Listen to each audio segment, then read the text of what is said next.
The day it happened, I was in unbearable physical pain. It seemed that nothing could help me anymore. But then something happened that I still remember, frozen with horror. It was such an overwhelming experience that it left an indelible imprint on my soul. How could it be otherwise? After all, I died, and not figuratively, but quite specifically. The doctors witnessed the death and stopped resuscitating me. But in fact, I continued to exist, only in a different form. What I saw on the other side of mortal existence is shocking.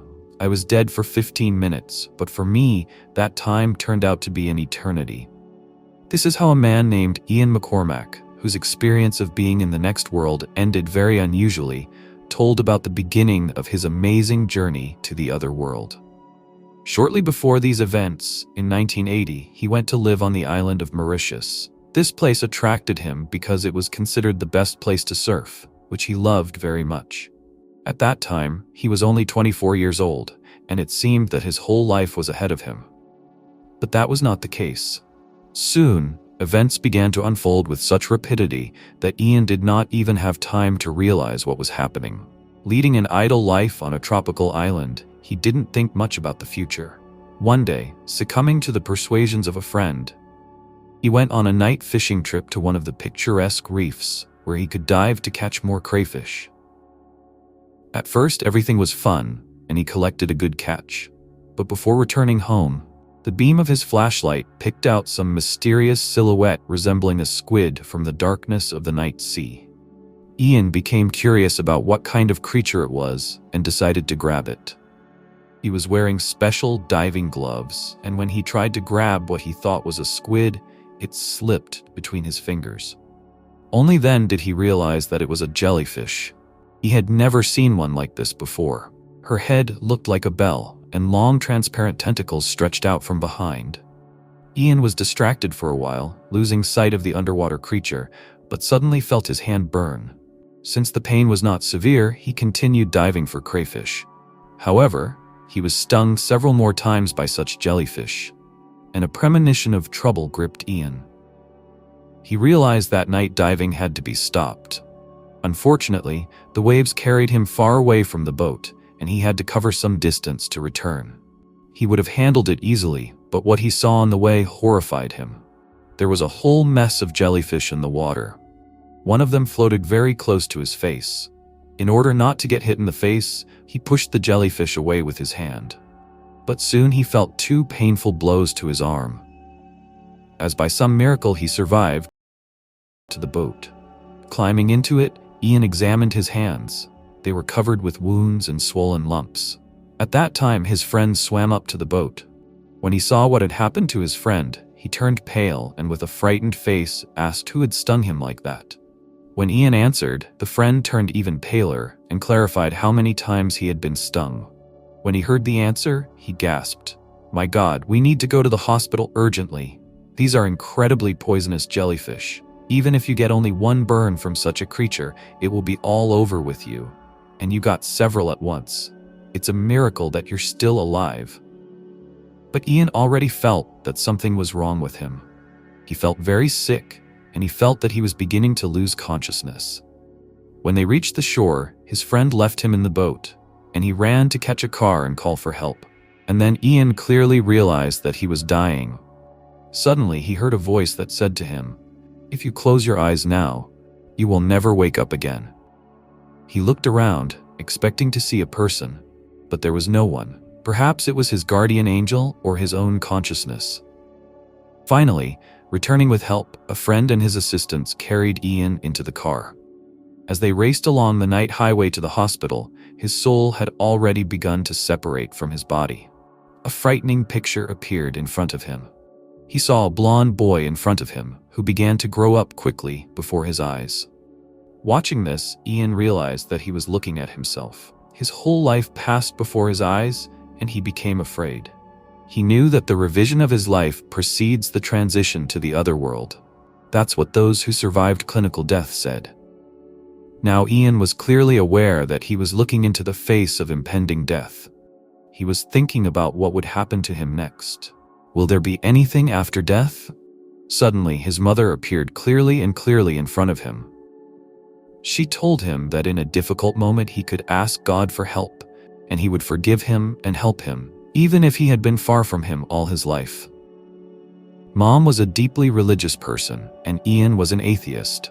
Not only did he not recognize the existence of the Creator, but he often ridiculed her stories about divine moments. But Mom was a patient woman, and she just kept repeating that one day he would understand everything and radically change his views. Everything has its time, and right now her advice came in handy. I started to pray. Because of my militant atheism, I didn't know a single prayer. I just started voicing requests to God in my own words. I asked the Almighty to forgive me for all the bad things I had done in my life, and then promised that if I stayed alive, I would follow His will. At that time, the car in which I was being taken turned into the hospital. Ian McCormack ended up in an old, poor, and fairly neglected hospital. Nevertheless, doctors and nurses immediately began to fuss around him. But looking at their worried faces, he realized that his case was bad. There was no hiding the fear in their eyes. It was as if they had buried him beforehand. It was obvious that they did not believe that he would survive. But by this point, Ian had no strength left at all, and he lost consciousness. When Ian opened his eyes again, he saw that the lights were turned off in the room where he was placed. His first question was, why did the doctors turn off the lights? What is this place? Then, in order not to panic, Ian began to calm himself down. He hoped that his eyes would soon get used to the darkness and he would be able to distinguish objects in it. However, nothing like this happened. In the dark, Ian tried to find the light switch, but it was nowhere to be found. Then he wanted to find something, but he didn't come across anything. Then Ian tried to examine his hand, bringing it closer to his face, but it passed through him. Only then did Ian begin to realize that he did not have a physical body. Still, he felt like he was who he used to be. This is how he described those events. I wanted to find my physical body. I wandered in the dark until I felt that someone was watching me. Remember that feeling when you walk down the street at night and suddenly it seems to you that someone is watching you? You feel fear. I felt the same way at that moment. I felt with all my being the evil that was slowly coming at me from all sides. And at that moment, some creepy, sinister voice, like a snake, hissed in the dark, "You deserve to be here." I became so scared that I literally froze for a while. I didn't know how to get out of this gloomy place. And then I called out to God again. Why am I here? After all, I asked you to forgive me for everything. Of course, my claims against the Creator were very ridiculous. Then a bright light lit up above me, which literally pulled me out of the darkness. When I began to be drawn to the light, some other, warmer voice asked, "Tell me, do you want to go back to Earth?" I was shocked that someone in the other world knew my name.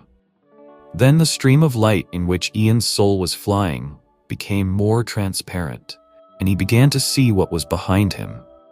He saw a green meadow with a crystal-clear stream running through it, and along its banks there were trees that, oddly enough, shone with incredible colors. Seeing this picture, Ian felt as if he had been born for the first time and was looking at this world with admiring eyes. He did not want to say goodbye to this beauty, but then he saw the image of his brother and his mother, who loved him more than anything in the world. Then Ian heard the voice coming from the light again. He said, "You can stay here if you wish, but know this. If you don't come back, people won't know what you saw. Do you want to take on such a mission, to tell the truth and the truth about what awaits a person after death?" This is how Ian himself described his experiences at that moment. "I wanted to go back and tell my mother that what she believes exists." And then a voice from the light said to him, "Now open your eyes." After that, Ian found himself in his own body. He saw a doctor, probably unaware that he was alive. When our eyes met, he turned as white as a sheet and almost lost his balance. The nurses looked at me in amazement and horror. For several days, I still couldn't feel my hands and asked God to help me heal. When I prayed, I felt a tingling sensation and a pleasant warmth all over my body. That's how I can state with all responsibility. The otherworldly space is not a fiction, and all of us are waiting for the continuation of life beyond our mortal existence. It's just going to be different. Someone will go to hell, someone to heaven, but everyone will still have a sequel. An equally dramatic story happened to a professor named Howth Storm, who also, by the will of fate, visited a place where living people are forbidden to go. Here's how he put it himself. I used to think that all the answers were in science. I was a professor at the university and head of the department. I was convinced that man is the judge and the measure of everything. I didn't believe in God, and I thought those people who believed in him were just crazy. If there was a God for me, it was me.